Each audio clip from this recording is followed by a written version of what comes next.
Good afternoon. Welcome to the third and final webinar for the Garst Family Farm Auction. Thank you for attending the call today. Our previous two webinars, as most of you know, have been focused on the conservation easement and fielding questions that anyone had about the language that was in that easement. We feel like we covered that pretty well.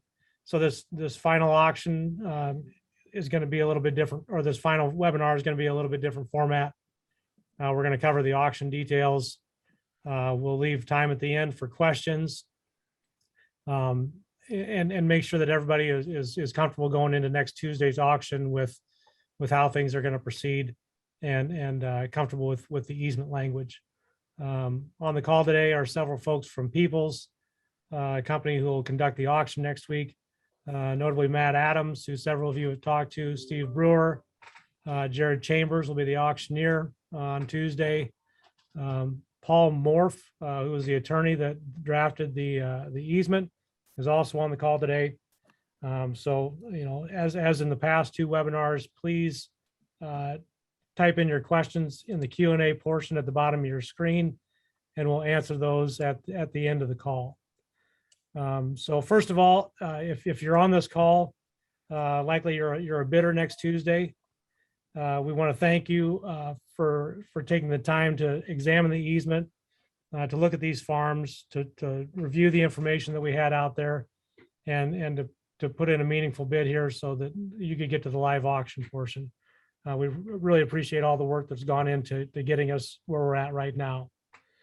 Our auction next Tuesday, go ahead and flip the slide, Molly, will be held in Coon Rapids at the Raccoon River Social Club, 513 Main Street. That's right, you can't miss it. For anyone who's been to Coon Rapids, Main Street's 3 blocks long, and this is on the western block, so pretty easy to find. Here's a picture of the front of the building. The auction will start promptly at 10 o'clock. Of course, we'll have some light refreshments and coffee and donuts and things there. So please get there early, get comfortable, and get a seat at the live auction. So next, I'm going to have Matt go over the bid results, the sealed bid results, where we're at with each tract, how we're going to conduct the auction, and just what the format is going to be next Tuesday. So please go ahead and flip to the slide, next slide, and then Matt, take it away. You bet. Thanks, Chris, for the introduction. And Chris has been pretty hands-on handling these webinars, so I appreciate that. So I think everybody that's on has gotten notice of what the bids were. You know, obviously it was we didn't know how this was going to turn out. It's a little bit new territory for everybody with the conservation easement and just some of the way the bid process worked out. So overall, we end up with over around 87 give or take bids from about 35 different individuals. So we really appreciated those that spent a lot of time due diligence wise going through the easement and trying to understand things and really educating themselves. So as the screen you're looking at right now is the tract overview. And so if you remember the bidding terms or the way the auction was, the bidding was proposed, if whatever the high bid, the live auction would start at the live bid, the live auction bid would be what the high bid was for the individual tract, or if there was a combination, we would take that highest price or whatever. So anyway, basically, so the day of the live auction next Tuesday, the high bid on tract 1 is 9,000. So that's where that tract will start out. We will then go into tract 2 and we'll sell that through buyer's choice. I'm actually going to let Jared Chambers talk about that when we get through these tracts, just to make sure that you hear his voice, make sure he will explain that to you. So that bid, we had actually a couple competing bids, about the $8,500 an acre for the combination bid. 5.6, the high bid on that track, those two tracks was 94.03. So we would naturally just start that at a next even number, working up from there. 7, the high bid is about 74.45. So we'll start there for that tract. And then finally, tract 8 is 39.50. Chris, one thing that maybe you can help me with before I got too far on tracks 5 and 6, when that survey was completed, I think that adjusted the acres just a hair, but actually it looks like we got that correction made. So we have because I think with that line, we just gave 1 acre to the other side. So I think those acres are right. So 493.23 is the correct acres for tract 5, and 463.93 is the correct acres for tract 6. Is that correct? Yeah, I believe we, the Okay. acres that were advertised were actually pretty much spot on. So Okay. we're in good shape there. No changes to what's been advertised. Perfect. The one thing we've gotten a few questions about, we wanted to make sure folks were comfortable with it. We will be offering online bidding. A lot of our auctions, if people have watched them, we offer we live stream the auction so people can watch the auctioneer, they can see the room, they can see the spreadsheet. We're not necessarily offering that at this auction. One thing that we will be doing is we will be allow online bidding. Any bidder will need to be approved in order to actually place a bid online. I think rather than, so there won't be a live stream, but you will be able to participate through live bidding. If you do plan to bid online or would like that capability, if you would please email me directly or call me directly, we can get you set up on that because we will need to approve you and to make sure that we have that set up correctly. So Jared, do you want to just visit real quick about buyer's choice? Tract 1, is a fairly straightforward auction, but just talk about some of the characteristics of the buyer's choice auction method. You bet. Good afternoon, everybody. Jared Chambers here. I'll be the auctioneer for the auction, the live auction portion there Tuesday. So Matt and Steve had reached out and kind of asked me to go over the process. Molly, if you would flip back to that tract overview page real quick, if you don't mind, please. We'll just kind of go there. So the auction process, I encourage everybody, the auction will begin at 10 o'clock, show up a little early, be sure and get registered. One thing I want to add to with the potential internet bidders that may elect to participate online, if that's a route you're going to choose to do, please be sure and reach out to Matt Adams and do that preferably by Monday end of the day, correct, Matt? And that way we have everything from our back end process with the internet bidding and we're not waiting until the last minute Tuesday morning. Of course. So yeah, if you internet bidders would please do that by Monday afternoon, that'd be great. But the process of the auction will begin at 10 o'clock there Tuesday morning. We'll run through our terms and conditions. We're not anticipating any major changes from what you bidders are seeing at this time and have reviewed. But as far as the process of the auction, like Matt mentioned, tract 1, the current high bid is $9,000 per acre. We're gonna run that as an individual tract. So on the individual tracts, I'd like everybody to kind of follow along here. On the individual tracts, like with tract 1, and correct me if I'm wrong, Matt, but I think we are going to plan, we will take a short break throughout that individual tract bidding process. And that when I say a short break, it might just be a minute or less or a couple minutes. And then we'll conclude with tract 1, and then tract 2 through 4 will that be the buyer's choice auction method where 2, 3, and 4, as a bidder can do for their high bid, they can elect to choose any or all tracts in the range of only 2, 3, or 4 during that process of the auction. And at that buyer's choice auction, we will not take a break. Again, we will not take a break. So if the high bidder only elects, say, one of the tracts at the end of that initial round of bidding with buyer's choice, we will remove that tract from the auction, and then we will open the bidding back up for tracts 3 and 4. We will not ask the runner-up bidder if they elect to choose the remaining tracts for the same purchase price per acre. We will open any remaining tracts back up. But in the buyer's choice method, for tracts 2 through 4 and 5 through 6, we will not take any breaks unless a bidder asks us for a minute or two.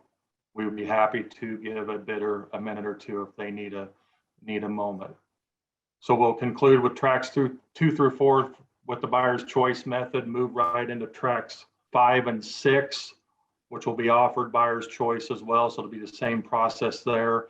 No breaks. If a high bidder only elects, say, track 6 in that round of bidding, track 6 would be removed.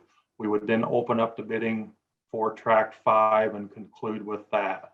And then, as Matt mentioned, track 7 will be on an individual track basis, and then we'll conclude with track number 8 on an individual basis. Sure. The only thing I would add to that, folks, is if you're listening to this, we don't want to give the perception that we're in a hurry. I mean, we definitely want to kind of move things along at a decent clip. But if anybody, for any reason, we understand there's a lot of dollars being spent here and potentially some emotional. Buying land is an emotional deal. So if you would like some time, you just have to let us know. We'll have a handful of ringmen, myself, Chris, and that are happy to field questions, or we're happy to give people some time to get comfortable. So very, very true, Matt. If you don't mind, I'd like to emphasize the same thing, if that's all right. I mean, we will not let somebody walk out of the room that day and say that auctioneer sold that auction too quickly. I mean, we're there for you guys as bidders. We'll give you ample time to make that decision. So thank you, Matt. I didn't want to come across saying, it's going to be a real quick auction and be in and out of there in 20 minutes. That is not the case. You will have ample time to participate as a bidder. I think other than that, it's that about covers it for us, Chris. I didn't know if we wanted to, if there's anything else we wanted to address on that, or if we felt pretty if it covered that. I think that's good. One thing I would say, sorry to cut you off there. We would all of the purchase agreements for each of the tracks are included in that the garstfarmsauction.com in the data room. If anybody hasn't had the ability to access that, we would definitely encourage that, or we can get those to you directly. I think it's, if someone want to see what the purchase agreement would look like, that that both parties, both the buyer and the seller, will be signing that day. You'd have a chance, that is available, and you have a chance to take a look at that. Sounds good, Matt. So some reminders here. Next slide we're going to look at, like Matt just said, all buyers are going to sign a purchase agreement day of sale. Get into the data room if you have questions about that. Review that document. Let us know if you have any concerns. But it's we've all looked at it. Standard purchase agreement, typical with any land sale. 10% earnest amount of the gross dollars for that tract will be due on auction day, payable to People's Company trust account. These sales are not contingent upon financing. By bidding, every buyer makes the representation that they have the ability to pay the price. Buyer will take possession upon closing. But as we've talked about, the seller reserves a right to enter these properties to harvest crops, plant cover crops, and then make repairs to CRP strips as necessary. There's a couple of contracts I know on track 7 that need to be brought into compliance. Abstracts to each property will be available day of sale, with the exception of, due to the survey on tracks 5 and 6, they are creating a new abstract for me as we speak. And I don't believe that we'll have that ready day of sale. So that might be the only exception. But everything else will be available, and 5 and 6 will be available next week. All these properties have had preliminary title work done, and to verify that we have clean title, marketable title, and there's no surprises here. So that information, title opinions are also in the data room. If you're a winning bidder, it'd be advantageous to share that with your attorney, and let them see that these what the previous attorney has done, and then we'll make sure we have the abstracts to you as soon as possible, if not on day of sale. So phone bidding is not accepted without prior approval of the auctioneer. Again, get a hold of me or Matt Adams, and if you want to bid by phone, we'll get that set up for you. So and then to internet bidding, you can contact Matt Adams, or you can contact Jackson with People's Company, and his email address is there as well. So there were a couple of clarifications that we made to the conservation easement. These aren't big things, but we've addressed them in the previous two webinars. One of which covers the application of fertilizers, injection of anhydrous and hog manure into the ground.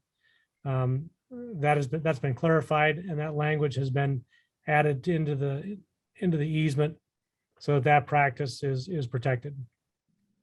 And some more language that was added was that an annual report can be provided in case the buyer's lender requests that, to make sure that they're in compliance with the terms of the easement.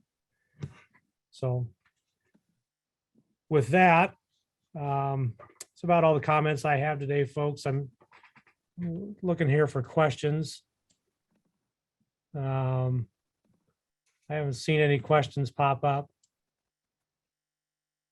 So I don't know if Paul, did you have anything to add today? Again, Paul will be in the room at the auction next week. Go ahead, Paul. I do not have anything to add. If you've been to the prior webinars or either of them, you've heard everything I think you need to know. Okay, sounds good.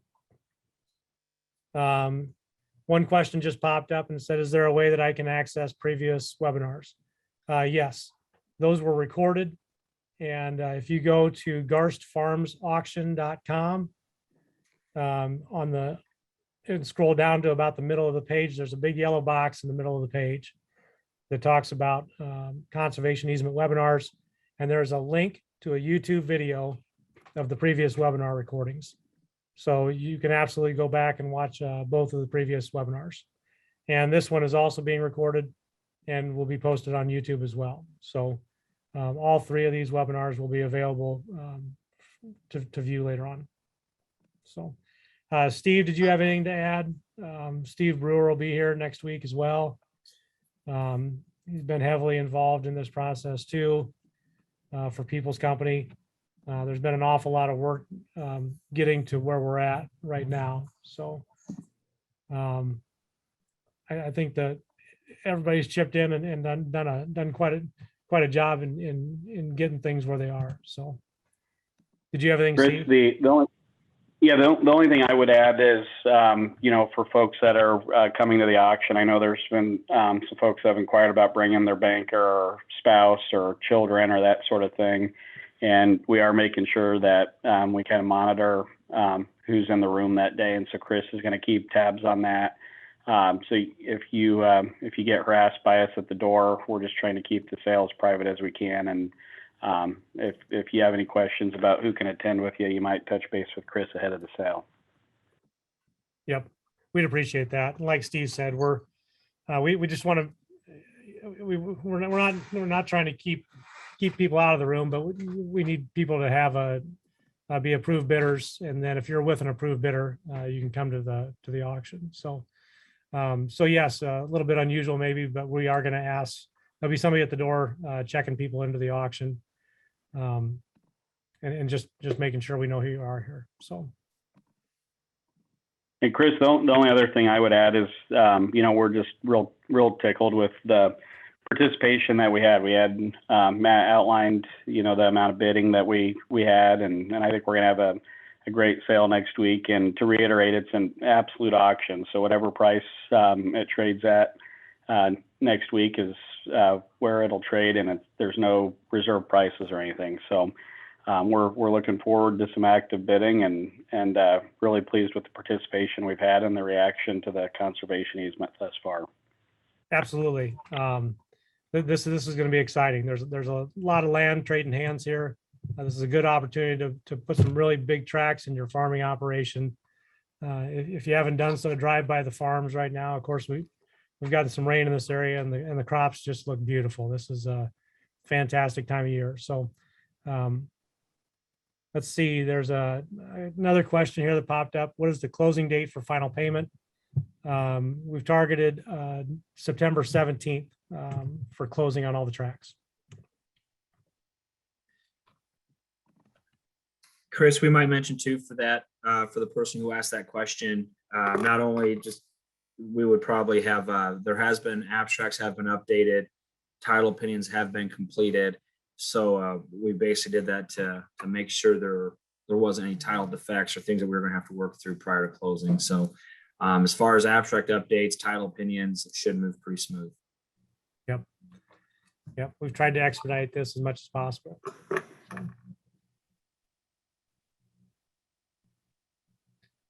With that, guys, I don't see any more questions. Again, I appreciate everybody's participation today.